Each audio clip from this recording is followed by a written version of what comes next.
sudah dinyatakan lulus dari ujian ke-7 mereka. Kini Rongrong resmi dianggap sebagai pendeta Pulau Dewa Laut kedua yang akan meneruskan posisi. Namun bagi Tangsan, ujiannya belumlah berakhir. Ia masih harus menjalani ujian ke-8 yang bahkan berkali-kali lipat lebih sulit dari ujian-ujian sebelumnya. Ujian ke-8 Tangsan pun harus menyelesaikan 3 misi, yaitu yang pertama adalah mengultivasikan kedua martial soul-nya hingga 9 cincin jiwa, menghidupkan kembali Xiao, dan yang paling sulit adalah untuk membunuh Raja Paus Iblis Laut Dalam. Raja Paus Iblis Laut Dalam sendiri memiliki kekuatan yang hampir setara dengan binatang jiwa 1 juta tahun. Itu dikarenakan ia terus membunuh dan menyerap kekuatan binatang jiwa lain dengan teknik khusus yang ia miliki. Posisi pun yakin bahwa hanya Tangsanlah satu-satunya orang yang mampu mengalahkan Raja Paus Iblis itu, karena Tangsan memiliki kekuatan cahaya Dewa Laut dan juga Trisula Dewa Laut. Dan karena Tangsan memiliki waktu yang cukup lama untuk menyelesaikan ujian ke-8 ini, ia pun meminta izin dulu untuk kembali ke daratan untuk membantu perang melawan Istana Wuhan. Cerita pun terus berlanjut. Pada episode kali ini, kita akan melihat keadaan di daratan semenjak Bibi Tong yang menyatakan perang dengan kerajaan Xingluo dan juga Tiantou. Para tetua sekte dan juga guru akademi lainnya pun turut berkontribusi untuk menyelamatkan warga dari perang tersebut. Menurut kakek Pai, kehancuran sudah terjadi di mana-mana. Dan hanya dengan kekuatan kerajaan Tiantou sendiri, masih sangat sulit untuk menghadapi serangan dari Istana Wuhan. Mereka khawatir tidak lama lagi, kemungkinan besar Istana Wuhan sudah akan mampu menerobos pertahanan dari Istana Tiantou yang dipimpin Raja Xuepeng. Kini, mereka pun hanya dapat mengandalkan pertemuan kerjasama dari kerajaan Tiantou dan juga kerajaan Xingluo. Sekarang Kaisar Xuepeng pun sendiri tengah berada di perjalanan untuk bertemu dengan kerajaan Xingluo di kota Xilu secara diam-diam. Jika mereka berhasil bekerja sama dan menyatukan kekuatan, Guru Tase pun percaya bahwa mereka masih memiliki kesempatan untuk mengalahkan Istana Wuhan. Kota Xilu adalah kota yang sangat kuat bagi kerajaan Tiantou. Wali kota dari kota Xilu adalah menteri yang sangat berjasa bagi kerajaan Tiantou selama 3 generasi.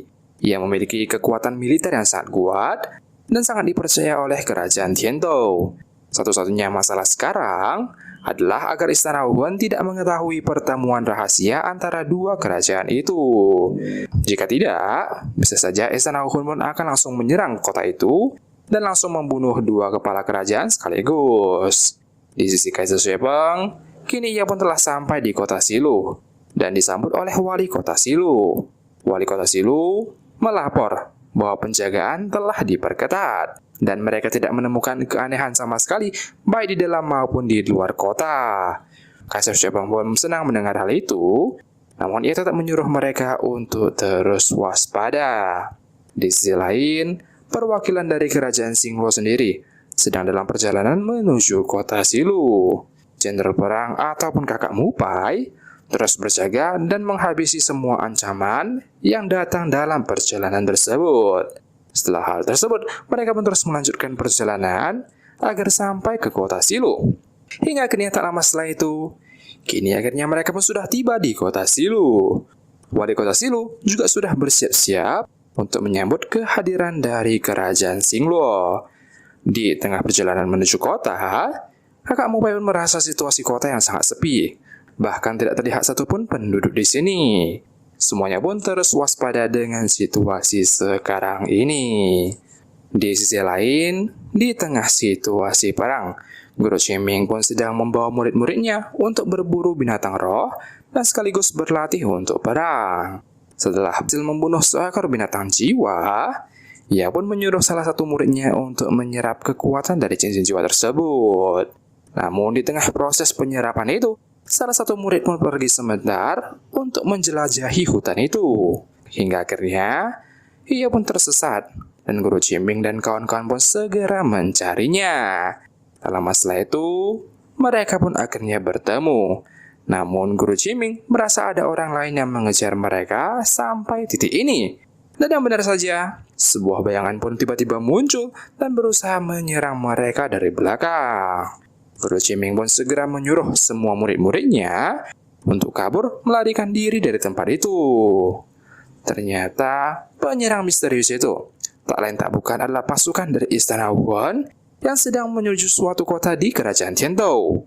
Terlebih lagi, semua pasukan itu pun tampaknya adalah pasukan tingkat tinggi yang sangat berbahaya. Mereka pun akhirnya tergabung dan bertarung sebentar dengan Istana Wuhan. 数名魂圣，武魂帝国的高手怎么会齐聚在这里？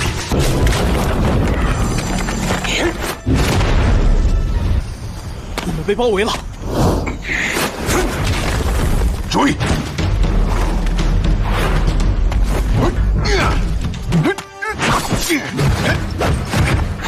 武魂之身！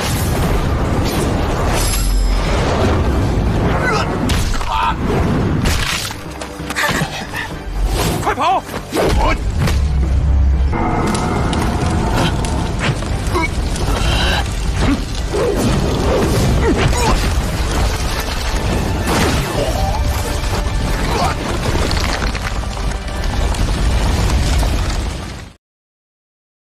！Ya, untungnya Guru Ciming pun berhasil menyelamatkan murid-muridnya dan juga mengalahkan pasukan itu. Namun semuanya ternyata belum berakhir saat salah satu pasukan Istana Wuhan itu tiba-tiba bangkit kembali. Guru Ciming pun terus menyuruh murid-muridnya untuk pergi dari sini. Ternyata orang itu sebenarnya adalah tulok hantu yang berasal dari Istana Wuhan.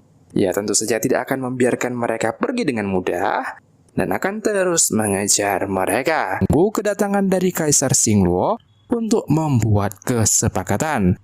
Di tengah jalan, ia pun merasa lingkungannya sangat sepi dan semuanya pun semakin waspada. Ketika kedua kerajaan saling bertemu, mereka pun langsung menyambut kedatangan masing-masing dan langsung memulai diskusi antara kerjasama kedua kerajaan. Namun tiba-tiba, segerombolan pasukan Istana Wuhan pun datang dan menyergap mereka. Kali ini, beberapa pasukan elit dan juga sekte besar pun turut datang menyergap mereka. Ternyata, semua ini adalah ulah dari wali kota Silu. Ia telah diam-diam bekerja sama dengan Istana Wuhan demi keuntungannya pribadi. Karena ia tahu kedua kerajaan tidak mungkin mengalahkan Istana Wuhan, ia pun lebih memilih untuk memihak Istana Wuhan. Dan dengan begitu, pertarungan besar pun terjadi secara sesaat.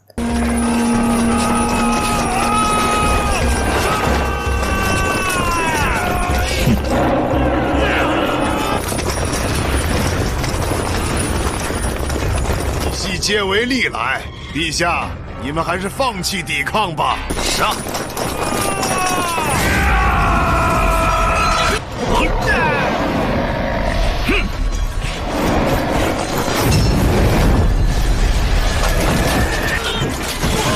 我的剑有毒，打着我的口鼻，毒气便开始弥漫了。 弱者注定拯救不了。陛下，快逃！不，众将士听令，誓死保卫陛下之围。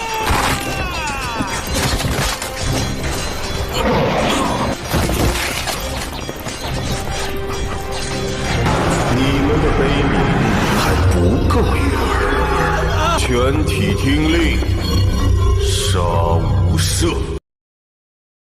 Ya, keadaan kerajaan Tiantou dan juga kerajaan Xingluo tidak terlihat begitu baik. Tanpa pasukan yang besar, mereka tampaknya bukanlah apa-apa bagi Istana Wuhan.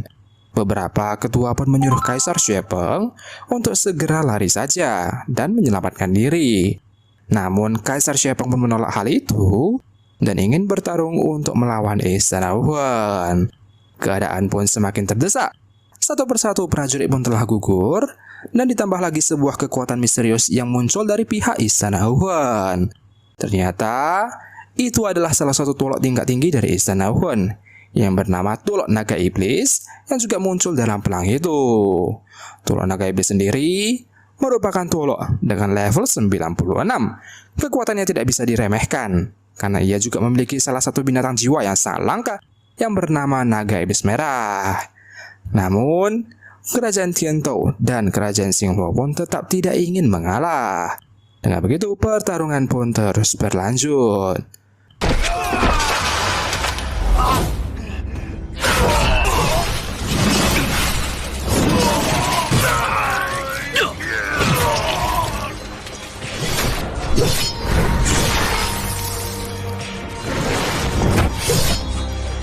还是无聊的游戏。哪里跑？被困住了，在这儿也休想让我们屈服！ Ya, salah satu jenderal elit dari kerajaan Xingluo pun dengan mudah dikalahkan oleh Istana Wuhan. Semuanya pun terkejut melihat hal itu, terutama dengan kaisar kerajaan Xingluo sekarang ini. Sedangkan Tulok Naga Iblis pun mulai bosan dengan perang ini karena tidak ada satupun yang cukup kuat untuk melawannya. Ia pun mulai serius dan ingin langsung menyerang mereka semua dengan segenap kekuatannya. Kedua pihak kerajaan pun sudah dikepung mati-matian dan dikurung oleh Istana Wuhan. Dan tanpa berlama-lama lagi, Tulok Naga Iblis pun akhirnya langsung menyerang. Namun tiba-tiba, muncullah sebuah keajaiban. Sebuah palu raksasa tiba-tiba muncul dan menghalangi tongkat Tulok Naga Iblis tersebut. Istana Wuhan pun terkejut. Apakah kekuatan yang sangat kuat ini? Itu adalah palu Haotian. Jangan-jangan sekte Haotian semuanya telah muncul kembali ke dataran ini. Dan ternyata itu adalah 7 monster Akademi Shrek yang membantu kerajaan Xingluo dan juga kerajaan Tiantou.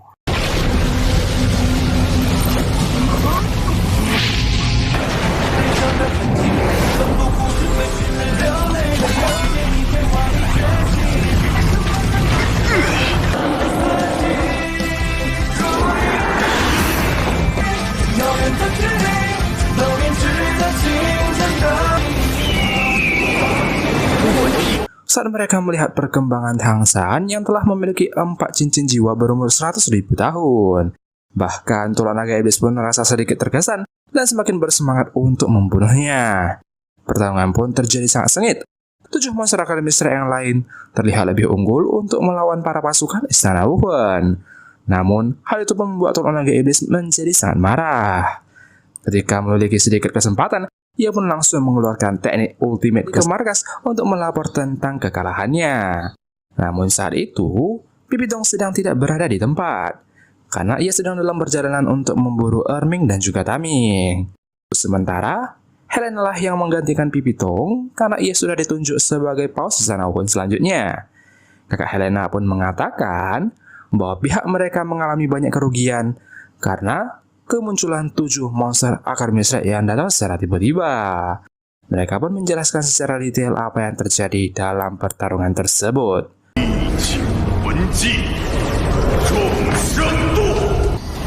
这光芒犹如神明降世，乾坤破魔，这是承受来自海神3叉戟的怒火。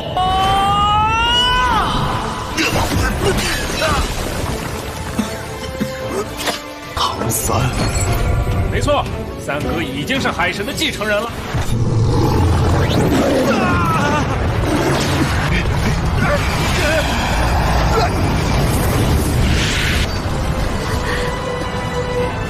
唐三，你和我的恩怨该做个了断。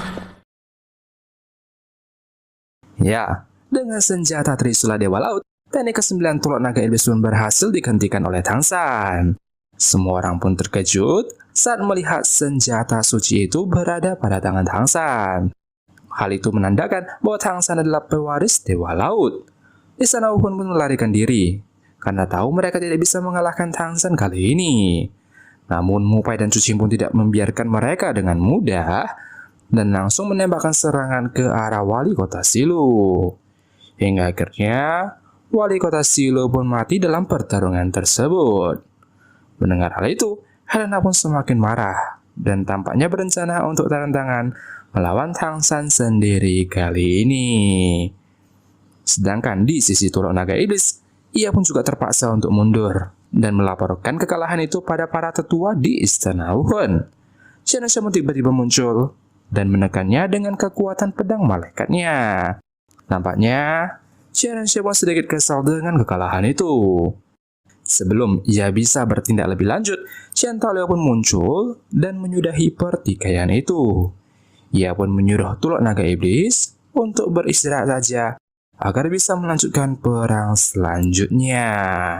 Mendengar Tang San yang sudah semakin kuat, Xianxia pun semakin berburu-buru untuk menyelesaikan ujian ke-8-nya.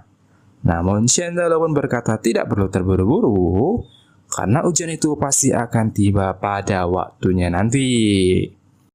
Kembali ke keadaan kerajaan Tiantou dan juga kerajaan Xingluo, perang singkat pun akhirnya berakhir. Dan 7 monster Akademi Strike ini turut membantu para prajurit yang terluka dalam perang tersebut. Karena perang singkat ini, keadaan di kota pun menjadi berantakan dan banyak prajurit hebat yang gugur dalam pertarungan. Kaisar Xuepeng pun meminta maaf karena ini salahnya, tidak mengetahui bahwa wali kota Silu sudah berkhianat. Namun Kaisar Xingluo pun tidak marah dan malah bersyukur bahwa 7 monster Akademi Strike datang di waktu yang sangat tepat. Dengan begitu, kedua kaisar pun terus melanjutkan kerjasama mereka untuk bisa mengalahkan Istana Wuhun. Dalam rapat tersebut, kakak Mumpai pun menjelaskan bahwa Istana Wuhun kini telah mengepung sebagian besar kota di kerajaan mereka. Dalam perang kali ini, Istana Wuhun pun tampaknya lebih dominan karena prajurit mereka sudah tiba di beberapa kota penting. Namun, Tang San berkata masih ada harapan untuk membalikkan keadaan. Ia menyadari kalau Istana Wuhun masih kurang sumber daya dalam material untuk pembuatan perlengkapan senjata, seperti pembuatan meriam, panah, katapel bola api, dan lain sebagainya. Oleh karena itu, Tang San pun menyadari bahwa Istana Wuhun sering menyerang kota-kota tambang duluan untuk mengambil sumber daya tersebut. Namun Tang San berkata tak perlu khawatir, karena sekte Tang sendiri sudah unggul jauh dalam hal tersebut. Tang San pun menyarankan agar mulai sekarang, kota Silu ini dijadikan sebagai pusat militer, dan mulai merebut kota-kota lain di sekitar yang sudah dikuasai oleh Istana Wuhun. Hingga akhirnya, Kaisar Xuepeng setuju akan usulan itu dan memberikan kekuasaan penuh kepada Kaisar Xingluo untuk mengurus kota Silu ini. Kaisar Xingluo pun terharu karena Kaisar Xuepeng mempercayakan wilayahnya untuk dipimpin oleh kerajaan Xingluo. Dengan begitu, kerjasama pun terbentuk dengan kota Silu sebagai kota utama